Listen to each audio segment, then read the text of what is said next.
This is a Hot Pie Original.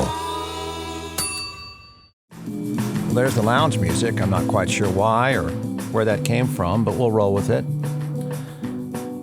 We're going to drink because we probably should, but we're not throwing down malt liquor or tequila or something like that. That's later in the day. We're going to do what matters. The most important segment on the show, and 6 weeks now is going to happen right now. So there's encouragement for all of you, apparently with this lounge music, which has nothing to do with wine drinking whatsoever.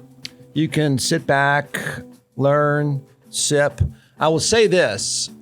For full disclosure, of course, I often pretend to be a wine expert. I'm really just nothing more than an addict, but I want to be an expert. And I actually audited her class. Audit, I guess, is the right term. And it was brilliant.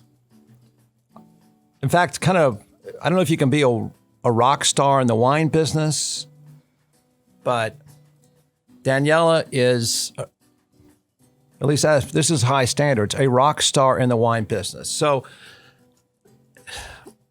she is a wine educator. Is that what I'm going to go with? Yes. Okay. Now, I'm not going to say, do I say sommelier or just say wine educator? What do you prefer? I like wine girl Oh, or well, wine chick. No, I think sommelier implies that I work on a restaurant. And sommelier, the root word of sommelier is servant, and Okay. I'm not serving people. I'm educating people. So Okay. I like wine educator. All right, so do this so I can step out of the way, and then we can start sampling, and then we can get to people's questions, and you can tell people, you can do your thing, and don't let me screw it up. As I said, I try to be an expert, and I want to be an expert. Introduce yourself, introduce the site, and then you have at it and where we're going to go, and then I'll just sit here and I will drink as long as we're not drinking Chardonnay. We're not drinking Chardonnay, but I'm going to make you drink Chardonnay in the future. Hi, everyone. My name is Daniela D'Souza. I have been in the wine business for about 13 years. I was raised on a Texas winery about an hour north of Austin. And I have done everything from sales to marketing to consulting to education. I love to teach. I have a level 4 in wine and spirits from the Wine and Spirit Education Trust in London. And I teach levels 1 through 3 through the Texas Wine School. So I am the lead educator for the Texas Wine School here in Austin. And Is there much higher than 4? there's Master of Wine, and Really? that's an $80,000 commitment that I'm Wow. considering. I in the drink future. enough to qualify. I just don't know- know that I don't have the education. I have the consumption rate So do to I. qualify. Let's sponsor each other. Yeah, Okay. right. All right, so give us what are we going to call it? It's not going to be wine for dummies, but give us your baseline. Hey, everybody, you know the drill. I've seen you. You know the drill. You know what to do. Yeah, so I'm in the business of making wine really fun for people. I think that I don't hang out with a lot of wine industry people between you and I. Yeah. I think that there's a lot of one-upping each other, and I love to hang out with consumers. I love to see what people are drinking. Trends fascinate me. So Sauvignon Blanc is really in right now, just FYI. And I love to just see wines going in and out of fashion. I love to have intimate conversations about wine. I love to make people feel like they matter and that their comments are super valid. Because again, I've been in education. It's mainly consumers for 7 years. And I love to drink. So that really helps with our... How many times do you think, and when I was at your class, it didn't come up, how many times are you asked, how do you sip so much and be so clear-headed? I'm not going to say, how do you I've heard this from people before because I've done tastings. Yeah. And you stay there long enough. Yes. Yeah. So I go to conferences where we'll literally drink from 9 a.m. to midnight. No joke. Yeah. And then at lunch, you have a cocktail. Right. I do that or not a beer. at a conference. Yeah, you actually drink a beer in order to sober up. But the secret that people hate is we spit. So we spit just constantly, spitting. And you do get some alcohol in the bloodstream, so you maintain this beautiful buzz all day. And then past about 8 o'clock when the sessions are over, then it's time to start seriously tasting. Okay. And by that time, your palate's destroyed. Like you can barely taste anything anyway. But it's so much fun. Yeah, okay. Yeah, you have to train for it, though. It takes about a month to train to that level of 9 Of spitting? a.m. Like a no, like prize that, fighter that, in the corner? Like we should have we need a bucket here right now? No, we don't need a bucket because screw that. We're drinking here. All right, good. Let's do it. What are we? So you were disappointed that I brought bubbly. And you know, I'm not gonna drink a bold red right now. It's just not gonna happen. We just need like a light brunch wine. So I'm drinking. I brought Domaine de la Lole. It's Cremant. So Cremant is actually a sparkling wine made outside of the French wine regions, or made outside of Champagne rather. And you can't call something Champagne unless it's made in Champagne. So we're drinking something that's made exactly like Champagne, but outside of Champagne and Burgundy. So it's 100% Pinot Noir, which I know it doesn't look like it, but the skins were taken off, but it's super toasty. It's really affordable. It's about half the price of Champagne, and it's awesome. I love this wine. Okay. So when somebody tonight wants to go have a glass, is intimidated to say they just ordered the same thing over and over again. Yeah. We all know that. Wait a minute. Some of us are that. Yes. How to feel comfortable. Waiter comes to the table. You're at the bar, whatever. And you go do that panic thing. Or you just stuck in that place where, well, just give me a big cab, Napa Valley cab, and I'll just suck it down and sweat. And that'll be the end of that. Afraid to try something else. How does somebody get out of that? How do they order something out of their comfort zone? I would say like first inclination to say, ask for tastes. Most people that offer by the glass have the bottle open, and you can be like, you know, I've never had a Bordeaux blend, or I've never had a really weird variety from Austria called Blaufränkisch. Like you can be really adventurous. It depends on where you are. Obviously, if you're at Chili's versus some other upscale venue, you're not going to have those choices. But I mean, ask for samples of things, or if you have, you know, a wine professional on the floor, be like, hey, this is what I normally drink. Describe those things. And normally those types of people are trained in being well-versed with your palate, and they can find you something that's perfect for you.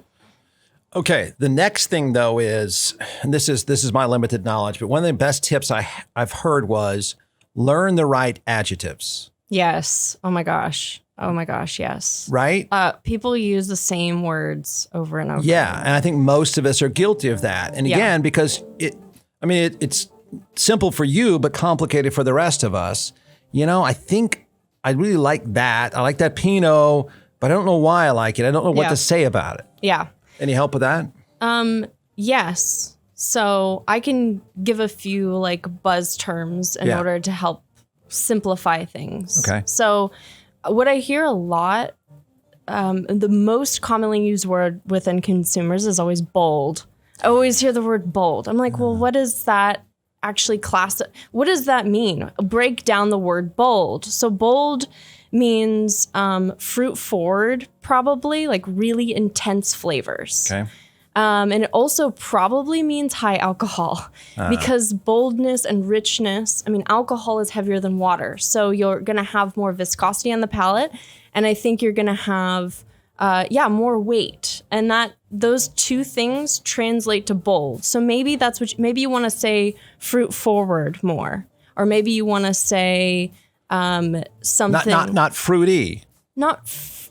Yeah, I mean, fruity works as well, but fruity wines aren't always bold. Yeah. Like if you want to say something, I normally when people are drinking bold wines, they're drinking something from a warmer climate, because warmer areas tend to produce wines with higher alcohol. So places like Argentina, California, Australia, some parts, those will be those bolder styles, whereas European wines will be a little bit more elegant and restrained, nuanced, perhaps. Okay. Then what term to use? You said the weight. letting it sit on your tongue, right? And then figure out the weight. Yes. So body, I can tell you a really cool trick to figure out body. And we have wine in front of us. So this is really fun. Without straws. Without straws. Hey, whatever floats your boat, man. Yeah. So you can actually take a sip of this wine, hold it on your tongue for a couple seconds. And what I do is treat it like milk. Okay. So skim milk will be light body. Like if it's really watery on your tongue, it's really light. Like skim, it'll be light bodied. Then medium bodied would be more like 2% milk. And then full body would be more like whole milk. So let's do it together. All right, let's do it. Shall we? Yep.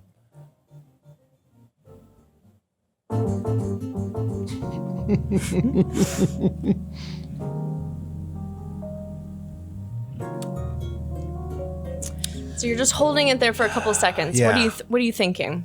I'm gonna put you on the spot here. It is your show after all. Yeah.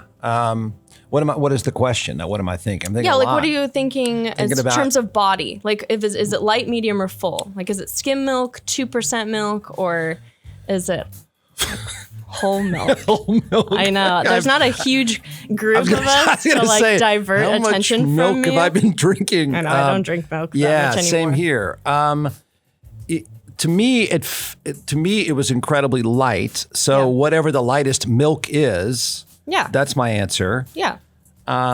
There. Yeah, I would say it's definitely lighter. It's definitely not full. The term lighter is the weight on the tongue, correct? Yeah, it's the weight on the tongue, exactly. Okay. So when people say, I only drink full body wines, I'm like, hey, you're actually missing out on a whole other category because actually body doesn't equate to quality at all. Oh, please. I know. I'm sorry. I just want to stick to my thing. No, dude, you got to be equal opportunity with me. We're going to drink all sorts of things. Okay. So there's the weight. So you're recommending people don't just get it down your...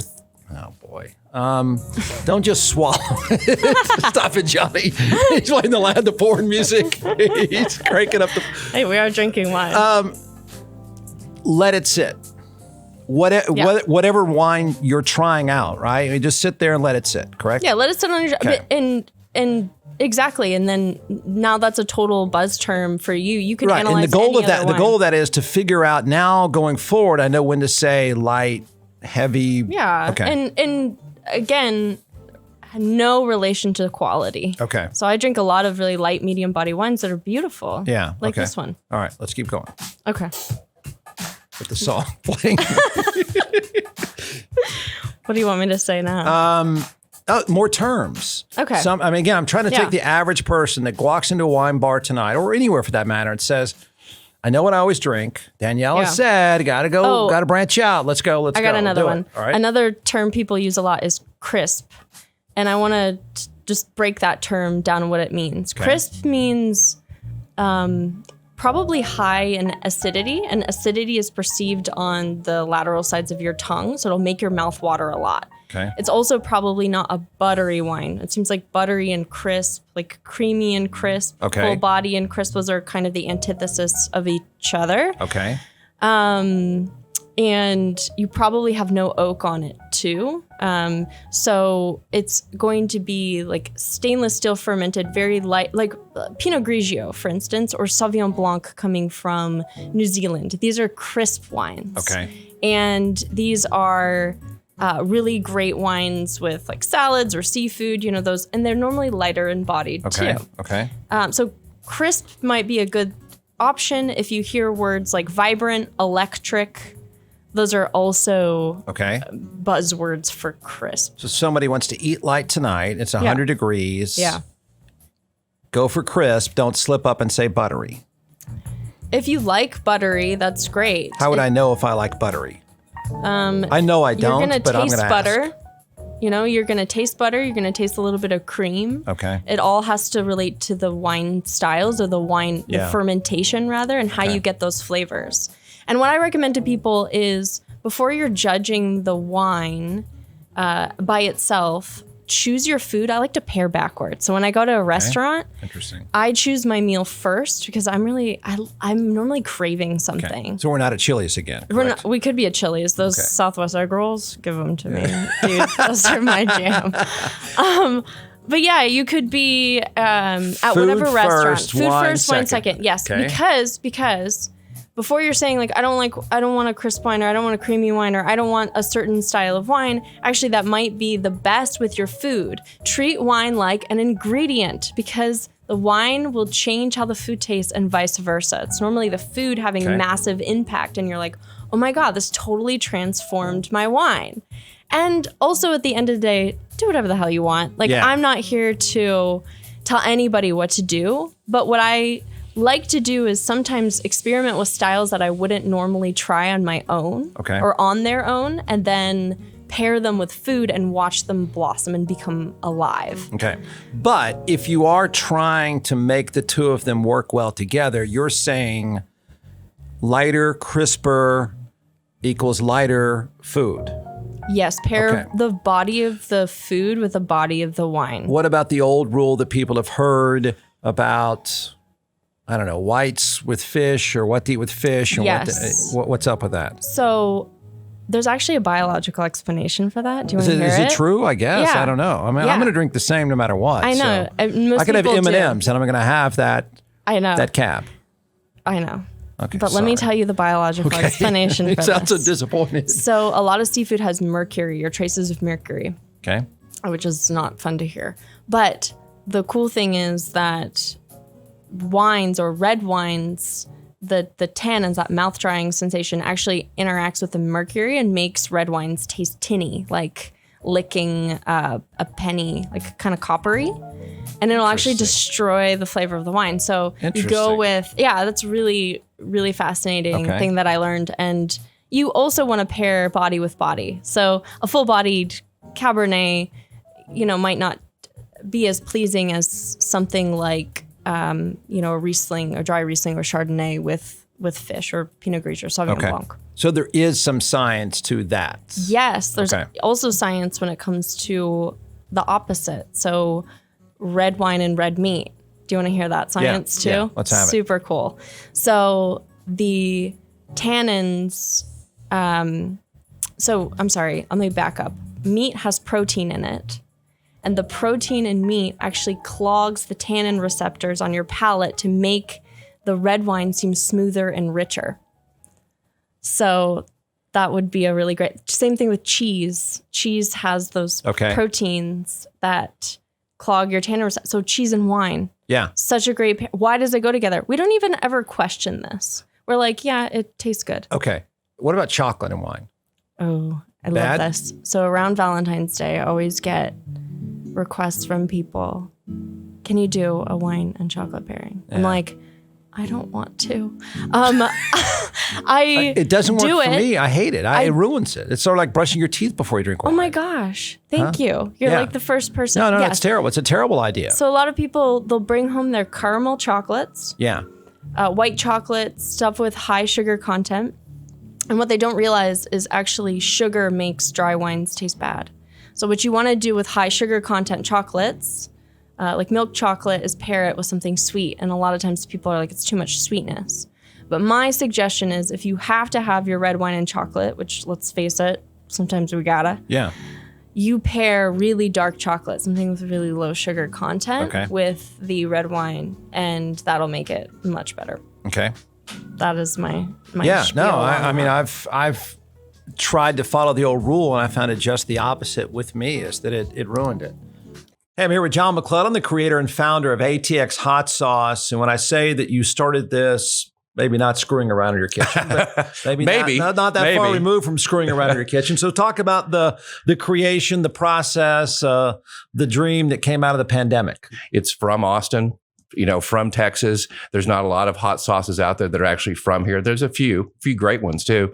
But, Frank's and Tabasco and some of these other ones, I want something that's Texan like me. It's different. And I think that's what Texas is a little bit about. That's what Austin's about. So that flavor first without the vinegar, and then going into the heat after that, but not a blow your head off heat. If you notice, a lot of the hot sauces out there that you see are like Da Bomb or Death's Door, right? Yeah. You know, and they're just supposed to blow your head off when you do it, when you taste it. Well, that's not the kind of hot sauce that I'm making. I'm making a hot sauce for the everyday person, for the condiment for every single day. And that's why the flavor first, heat second is so important, that you get those flavors, the nuances, whatever food that you're making. All right, order a box now. It's atxhotsauce.com, atxhotsauce.com. Okay, other adjectives. You said tannins, you said acidity. We've covered weight. Yeah. So here the person is sitting down trying to say the right adjectives. They figured out weight. They like something lighter or heavier. Acidity, how? Burning on the tongue kind of thing? It's like a mouth-watering sensation. Okay. You can kind of like take a sip and hang your head. It's really gross, but a master of wine taught me how to do this, so it's not as gross as one might think. You like hang your head and you can feel the saliva accumulate, and you know that that's high acid. You drool on yourself effectively. Oh, okay. Yeah. Yeah. All right. You need a bib. What other I'm trying to think of other adjectives where people get stuck. Well, I think aroma descriptors, right? I think people, I think they smell and taste a wine and they don't know what's in the wine. And sometimes when you're learning about wine, what I highly, highly, highly suggest you do is buy a flavor wheel. You can get them off of Amazon or off of winefolly.com for like $10. Get them shipped, and then you can start tasting wine with these descriptors, because people aren't That's cool. accustomed. I didn't It's know that. so I didn't know that cool. existed. No, yeah, it definitely does. But what about somebody going, man, I don't want to feel like a goof. I've got like a little sheet of paper underneath my wine. Yeah, if you're out and about, it does look kind of nerdy. Okay. But practice it at home. Like, start understanding what you like about wine, because there's so much power in understanding your palate. Yeah. Whether you like something, less acidic, more acidic, with certain flavor profiles or whatever. Because then once you understand that, you can start asking for things that maybe cost less than what you would have normally picked out. Right. And you might discover a whole new grape variety too. What about apps? Oh yeah, apps. I mean, okay. I know. I remember the days taking the phone out. Ooh, take a picture of that wine. Then you realize later, I don't know where it is. It's lost in the kid photos or whatever. And then of course, then you start seeing these apps come out and go, oh, that's genius. That's brilliant. Then I think like every app, you start to wonder, how credible is that? Yeah. I'll talk about a few that I like. The first one is Vivino. I like Vivino in that it gave power to the people. Like, it wasn't about some snooty dude in a room telling you that had 98 points, therefore it was good, right? The problem with Vivino is that the scores are all consumer scores. So the ratings of 4 it's kind of the or 5 Yelp of drinking. Yes, but also, there's no... let me tell you, professionals don't use that site. Like, we don't use Vivino. Really, we'll use it in our personal thing, so I can rate something 4 stars and remember that I liked it, and I like that about that app. But the problem is, if you have 4 stars on something, it might not mean that the wine is good for you. It meant that it was great for dozens of other consumers that really maybe weren't trained in wine. Okay. Does that make sense? Yeah. So there's pros and cons, and I love it because a lot of times, like, I used to work retail, and people would be like, you recommended me something and I don't know what it was. Right. And I'm like, I'm so sorry, I don't know. I mean, take pictures of your labels. Okay. That's highly recommend that, because people don't remember what they had. That was good. People would send in questions. There's incredibly music in the background. It's sensual. It really is. I don't know what's supposed to happen right now, but okay. Let's see. Sorry, that was inappropriate. No, it's fine. I work in a male-dominated industry. Okay, there you go. Here we go. Sam says, what is the best approach for a novice to upscale wines? To try upscale wines? Yeah. What does that even... Make friends with really rich people. I'm kidding. Yeah. But sort of. Yeah. Like, the only time I've ever tried collector's items were when I was with collectors. So what I highly recommend doing is either pooling your money with your friends and being like, I really want to try this $300 bottle. Maybe 10 people will go in on it with me, and I'll finally get to try an icon. Yeah. Okay. I mean, I have stories to tell about stuff like that. So is it sort of like that Seinfeld episode when you sit in first class, you can never go to the back of the plane again? You have somehow, I know I stumbled in a $500 bottle of wine. Then you think, once I have it, it's all over. That 20 is never gonna work again. You know, could somebody honestly, even somebody who thinks they know wine, could they tell you the difference between 100 and 200 and then 200 and 600? Probably not. Okay. I think there's a price to satisfaction ratio, in my opinion. Okay. Like if I were a billionaire, for instance, would I drink anything less than $100 bottles? Probably not. Like, because the money is relative at that point. Yeah.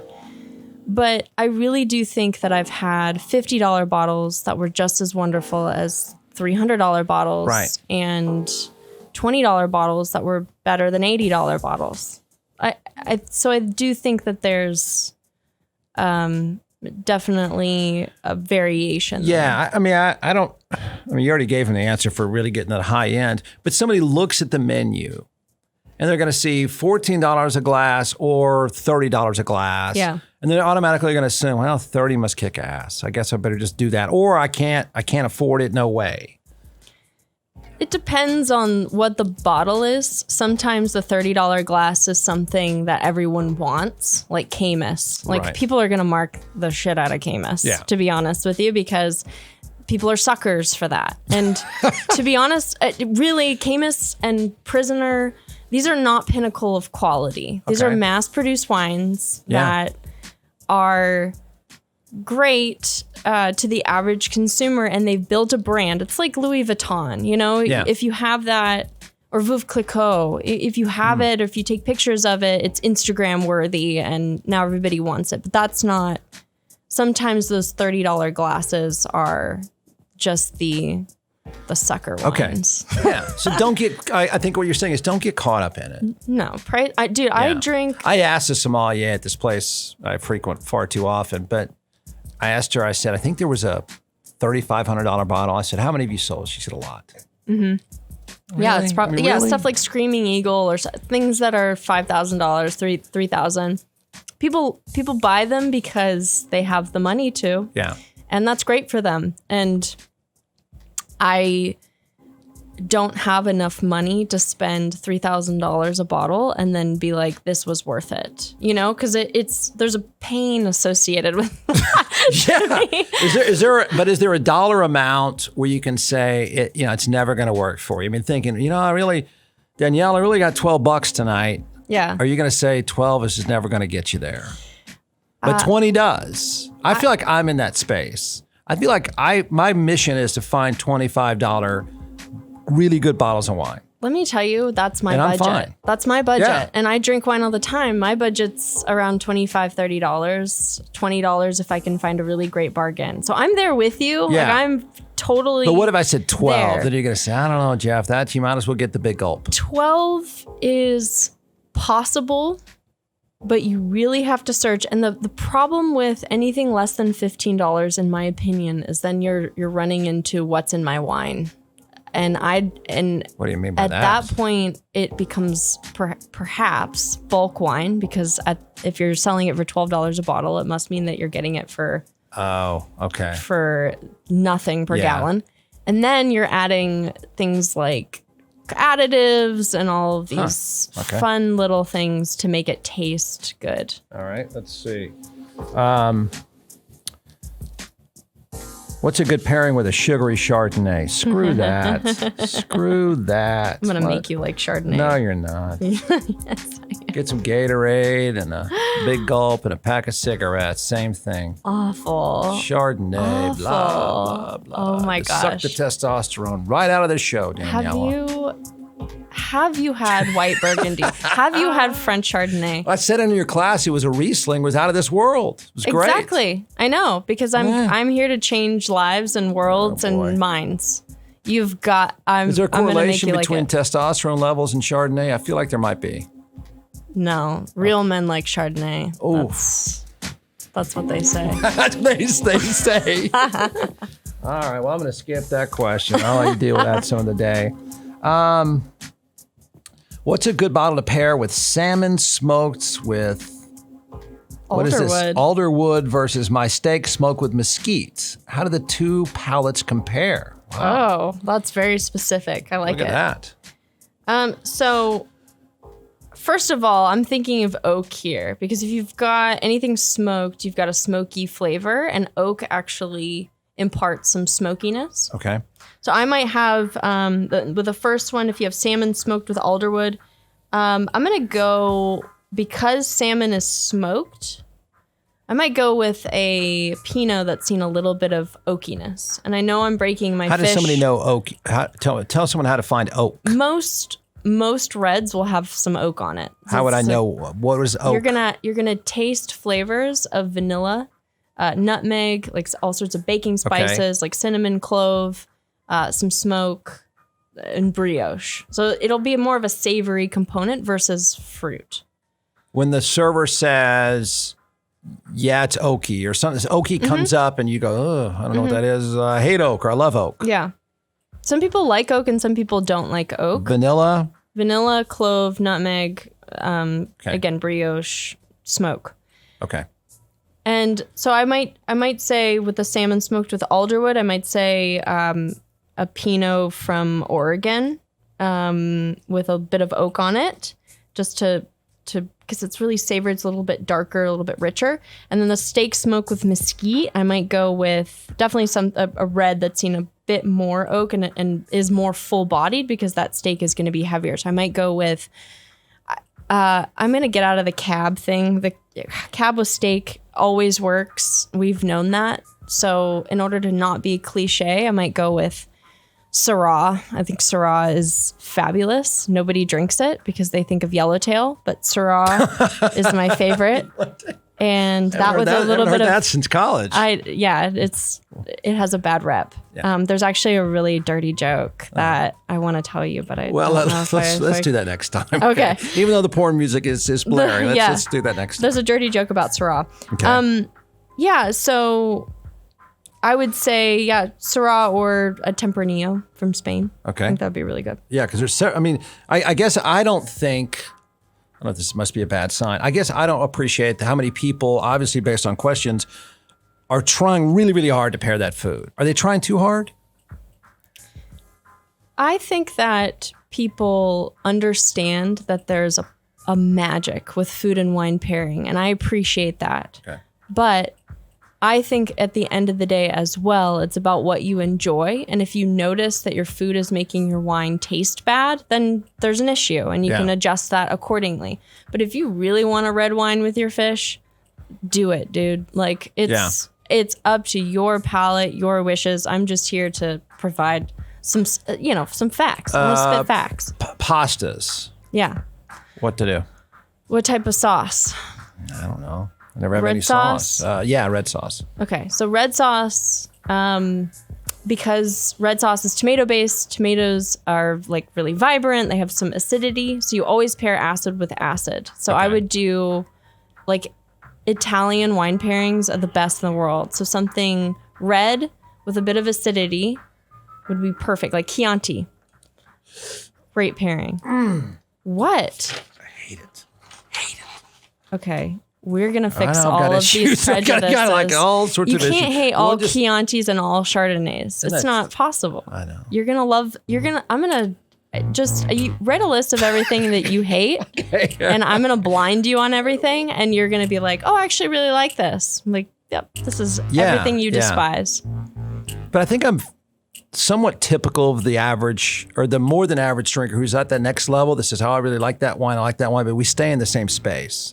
It's hard to get out of that space. It terrifies me to get out of that space. It's very hard because if you don't get out much, I know, and you spend money, you think, I don't have the time and energy to risk it. I know. I want what's good and I want it now. Exactly. So a lot of people are worried about spending their money. And let me tell you, ask for tastes. Like, again, you might be really interested to be constantly just tasting and tasting. You might have had a few really bad experiences with a particular grape or region, and then it's ruined you for life. I lost a lot of money. I know, but kept rolling sevens. It's going to be okay. Whatever I said to myself, whatever I did tonight, I'm never doing it again. I don't know if it's crack or Chianti, but maybe both of them, but it ended badly. It ended badly. We're going to fix that. Okay. We're going to create positive memories. So I'm trying to think of another question related to that because all of them seem to be. What is this? Is there a wine pairing for dummies?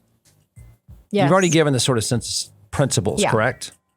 Yeah. I would say the body with body, right?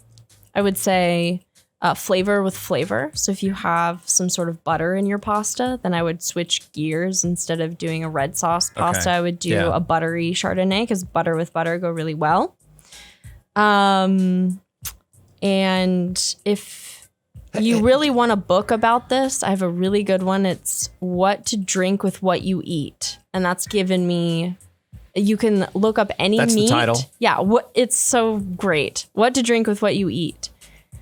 And it gives you every single food pretty much. And then you have a list of wines to pair so them there's with. the book. What did you say about the wheel, the tasting wheel? Tasting wheel, you can figure out what aromas and flavors are in wine if you want to. And then you're like, okay, this tastes buttery to me. Then I'd probably... And someone could get that where? On a flavor wheel? Yeah. Online, anywhere. I mean, winefolly.com has the best flavor wheel. That's what I give all of my students. Help people get over the hump of dealing with servers and asking to try and sample and taste and all. I mean, help people with that because I think people naturally feel a little guilty or are slightly embarrassed about ordering.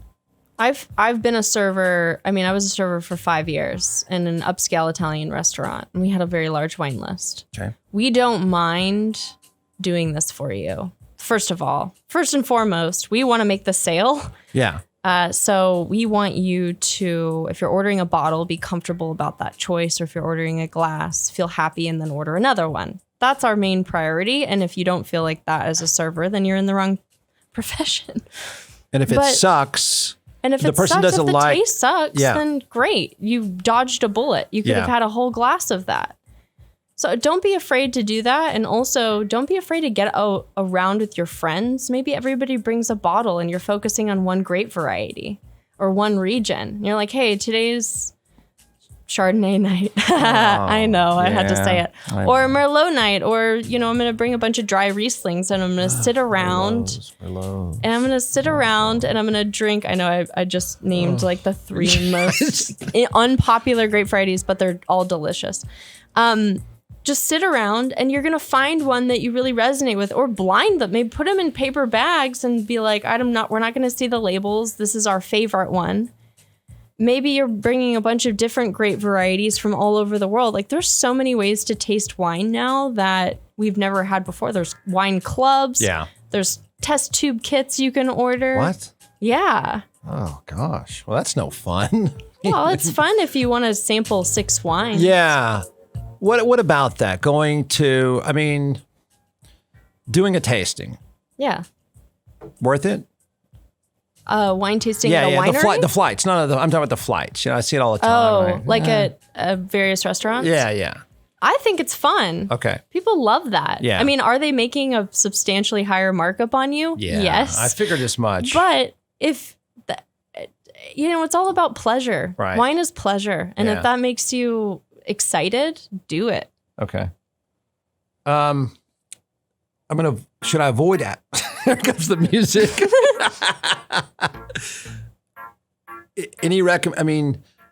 Do you want to do a recommendation or two or not? Or you want to say, hey, here's a grape, everyone, try this right now. This is working great. Or this is a good time of year for. Sure. Fill in the blank. Sure. Okay.